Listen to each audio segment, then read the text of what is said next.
This is Valley News Live at 10.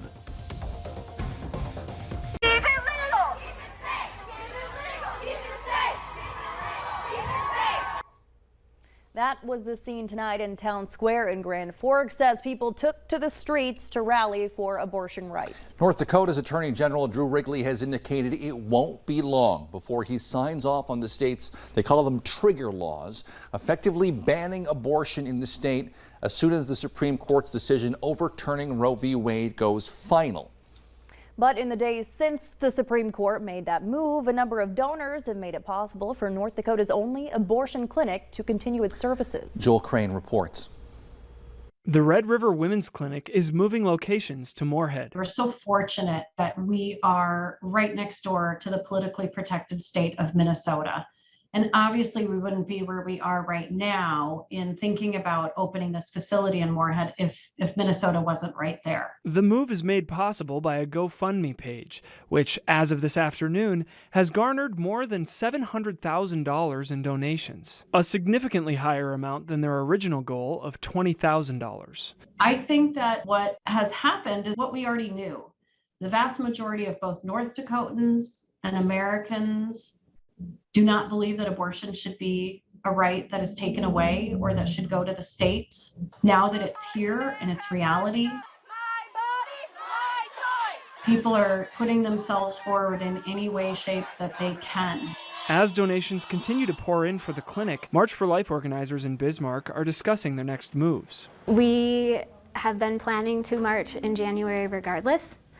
And this year we get to march with very great joy, and we get to look forward and march for, really being able to spread that love and communicate that love even greater this year. So we definitely will be marching in January. Mackenzie also said North Dakota Right to Life can turn its attention to improving resources for women who will now complete their pregnancies because of the Supreme Court's ruling. The director of the clinic in Fargo says she believes abortion will at some point again be protected on the federal level, even if it takes a while.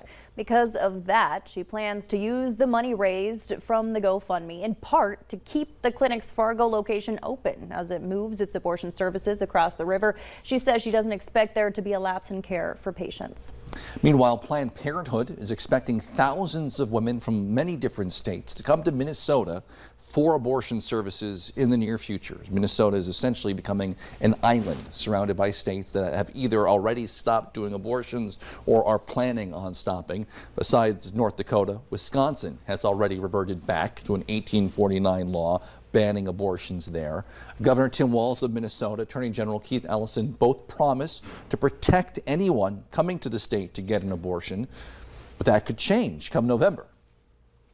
The abortion rights in Minnesota are only safe as long as we have a governor such as Tim Walz and a legislature that will protect abortion rights. So this election is more important than ever. We've got to get to the November elections. Let's have this discussion now. Let's actually talk about what we want the abortion laws to be in Minnesota.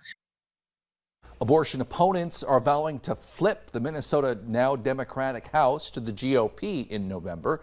Republican candidate for governor Dr. Scott Jensen, an abortion opponent, he believes there should be no exception for abortions, even for rape or incest, that the only abortion exception should be to save a mother's life.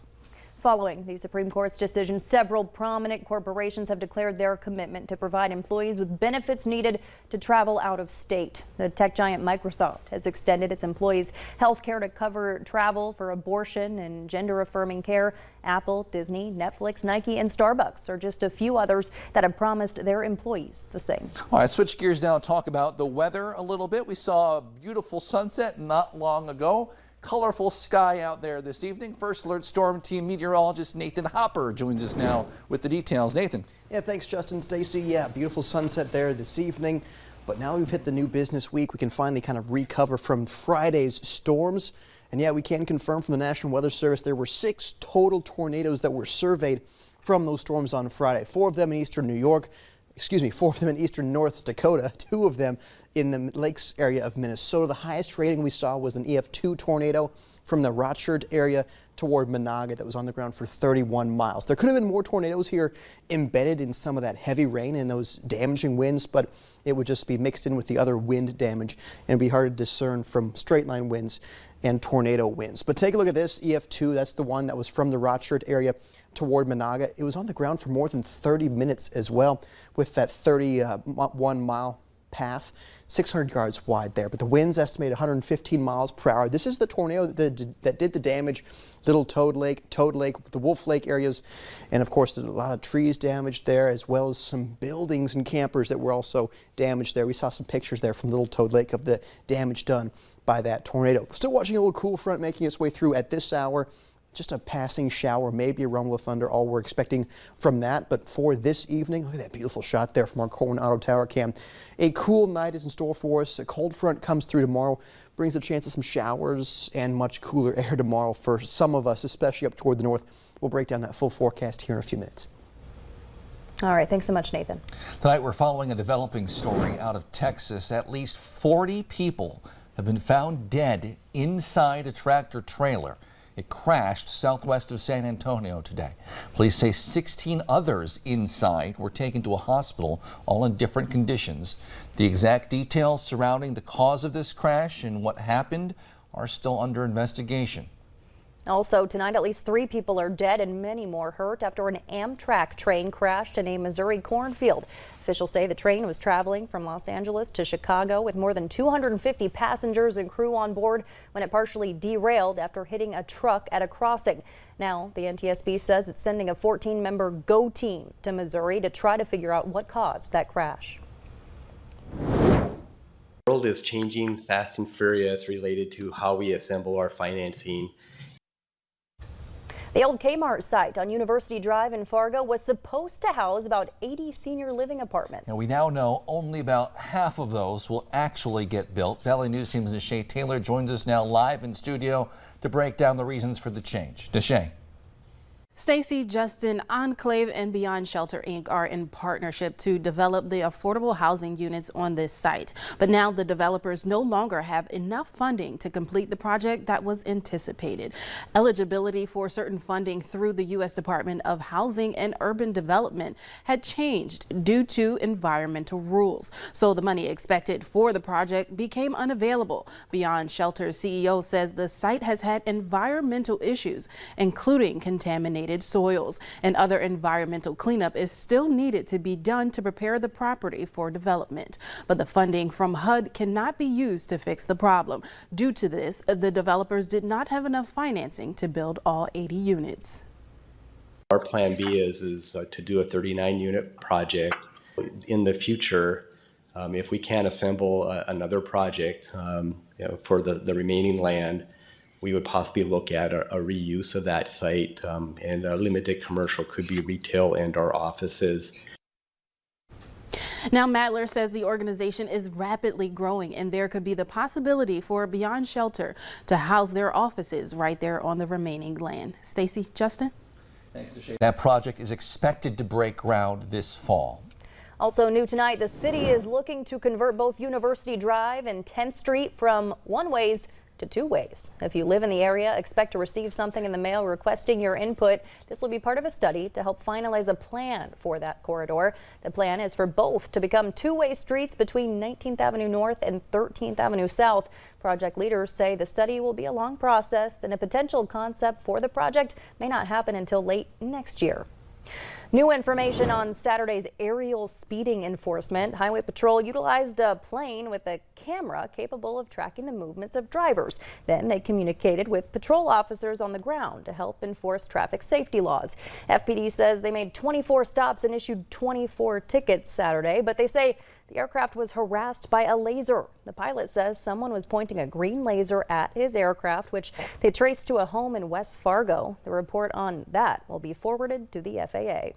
Also new tonight, North Dakota Governor Doug Burgum held a roundtable meeting with the Executive Director of Health and Human Services, as well as numerous child care providers, to discuss North Dakota's child care shortage. They discussed how child care availability affects businesses and how the state can best support the stability and success of child care programs to ensure workforce participation. Burgum says he'll consider the input from the meeting as he drafts a budget for 2023. And new tonight as well, the Fargo Board of Education has released its preliminary budget for the upcoming school year.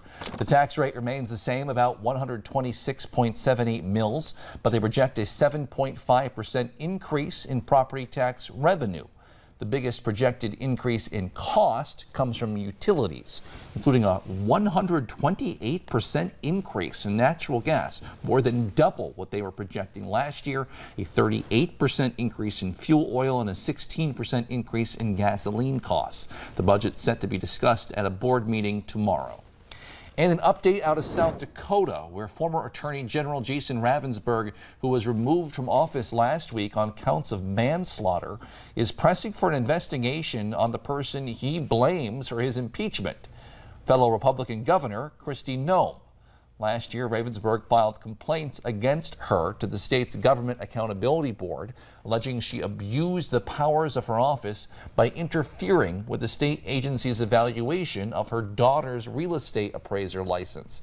The board has not yet decided whether to launch an investigation.